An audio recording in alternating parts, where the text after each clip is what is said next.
El próximo día 23 de agosto se disputará la tercera edición de la carrera por montaña Canón do Sil, que fue presentada esta mañana.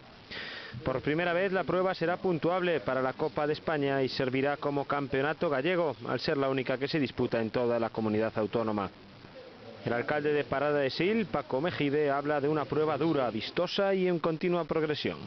Despois de 2 anos organizando a proba que se chama Cañón do Sil, segunda carreira por montaña de Cañón do Sil, este ano é a terceira, conseguimos o noso objetivo inicial, que era ser parte da Copa de España, non? Aproveitar a ocasión para que se vexa como o traballo ben feito dá resultado e que animar aos corredores que xa están inscritos e aos que se van a inscribir, despois darán detalles os compañeiros da mesa, a que disfruten da belleza da paisaxe e da dureza da carreira. Casi 33 kilómetros compondrán una carrera de gran dureza y que desmenuza su alma mater, José Antón Vázquez.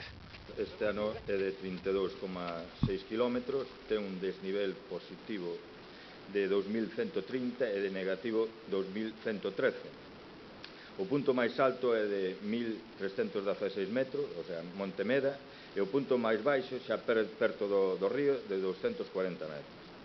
Hai algúns desniveles máximos de 40%. Los aficionados al deporte y a la naturaleza tendrán una cita inexcusable con una prueba que no pasa desapercibida en el resto del país, algo que confirma el presidente de la Federación Gallega de Montaña. E aquí van a vir os mellores corredores de España, van a vir a esta carreira.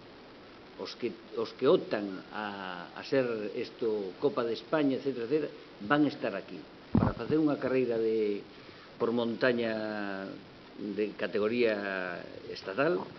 Non lla dan a calquera, lla dan xa a carreiras que están consolidadas. La cita es el domingo, día 23 de agosto, en Parada do Sil.